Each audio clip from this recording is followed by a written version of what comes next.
Assalamualaikum warahmatullahi wabarakatuh. Hari ini alhamdulillah dengan izin Allah Subhanahu wa taala kita bisa berjumpa kembali dalam rangka talabul ilmi.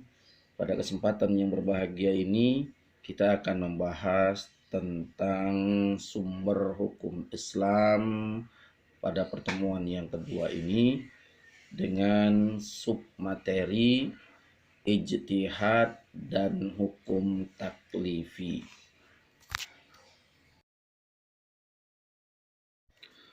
Sebagaimana telah dibahas pada bab sebelumnya, bahwasanya sumber hukum dalam Islam itu ada 3 macam. Yang pertama adalah Al-Quranul Karim, yang merupakan sumber utama dalam sumber hukum Islam. Yang kedua adalah hadis dari baginda Rasul Muhammad sallallahu alaihi wasallam, dan yang ketiga adalah ijtihad. Baik anak-anakku sekalian, hari ini kita akan membahas tentang ijtihad sebagai sumber hukum yang ketiga. Ijtihad berasal dari kata jahada yang memiliki arti berusaha dengan sungguh-sungguh, berusaha dengan sekuat tenaga. Sedangkan menurut istilah, ijtihad dapat diartikan melakukan satu pekerjaan yang mempergunakan segala potensi yang ada dalam diri kita, segala kesanggupan daya rohania guna mengeluarkan satu hukum dalam hukum Islam. Dalil yang menguatkan tentang ijtihad sebagai sumber hukum Islam adalah hadis dari baginda Rasul Muhammad sallallahu alaihi wasallam ketika berpesan kepada sahabat Abdullah bin Mas'ud, yang artinya, berhukumlah engkau dengan Al-Quran dan As-Sunnah apabila persoalan itu engkau temui di dalam 2 sumber hukum tersebut.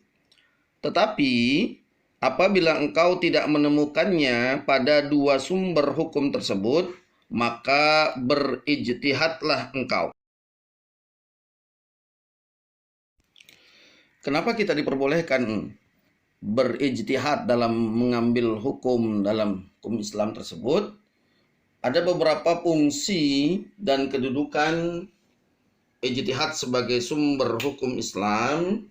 Di antaranya adalah yang pertama, terciptanya suatu keputusan bersama antara para ulama dan ahli agama guna mencegah kemudaratan, kerusakan dalam penyelesaian suatu perkara yang tidak ditemukan secara eksplisit, secara jelas di dalam Al-Quran maupun dalam hadis Nabi sallallahu alaihi wasallam. Fungsi yang kedua dari ijtihad itu adalah tersepakatinya suatu keputusan dari hasil sebuah ijtihad yang tidak bertentangan tentunya dengan sumber utama, yaitu Al-Quranul Karim dan hadis Nabi sallallahu alaihi wasallam. Sementara fungsi yang ketiga adalah dapat ditetapkannya suatu hukum terhadap suatu persoalan ijtihadiyah atas sebuah pertimbangan, kesepakatan, kegunaan, dan kemanfaatan yang sesuai dengan tujuan syariat berdasarkan prinsip-prinsip ajaran agama Islam.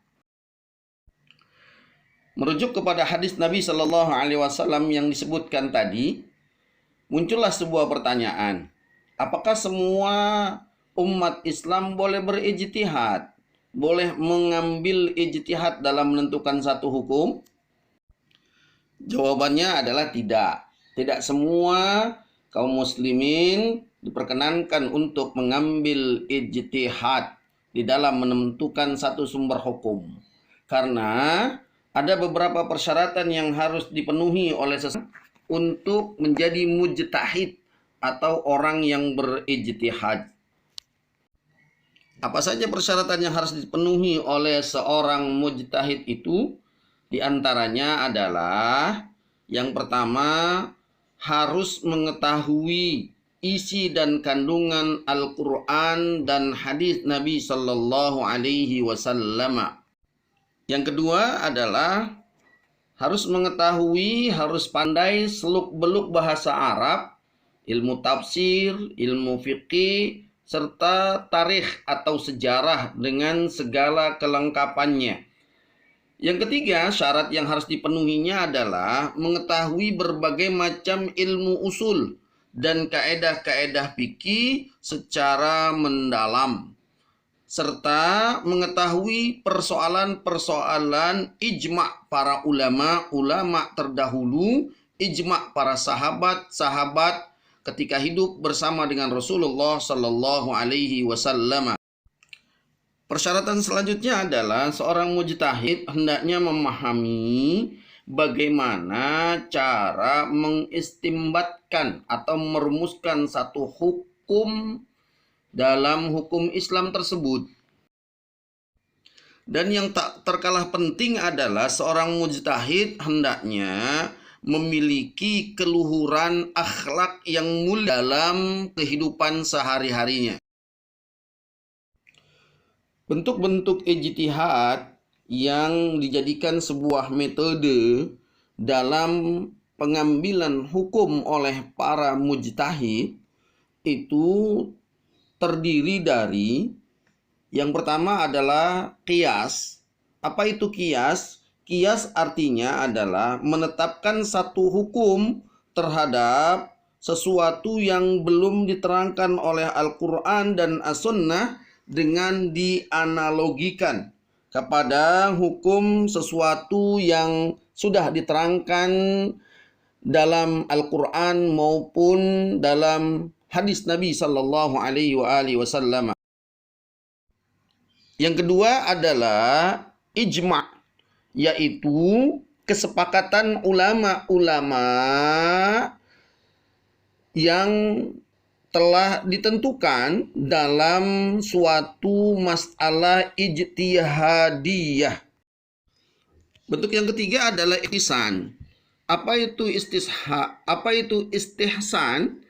Istihsan merupakan sumber dalam menetapkan satu hukum terhadap suatu persoalan-persoalan ijtihadiyah atas dasar prinsip-prinsip umum dalam ajaran Islam seperti keadilan, kasih sayang, dan lain sebagainya. Bentuk sumber ijtihad yang terakhir adalah maslahatul mursalah, yaitu menetapkan hukum terhadap sesuatu persoalan ijtihad atas pertimbangan kemanfaatan atau kegunaan yang sesuai dengan tujuan dalam syariat Islam sendiri. Anak-anakku sekalian, demikianlah pembahasan kita pada hari ini tentang ijtihad sebagai sumber hukum yang ketiga di dalam pengambilan sumber-sumber hukum dalam Islam yang disepakati oleh para ulama-ulama mujtahidin. Mari kita tutup pembahasan kita pada hari ini dengan baca doa kafaratul majlis. Subhanakallahumma wa bihamdika asyhadu an la ilaha illa anta astaghfiruka wa atubu ilaik. Terima kasih dan mohon maaf. Assalamualaikum warahmatullahi wabarakatuh.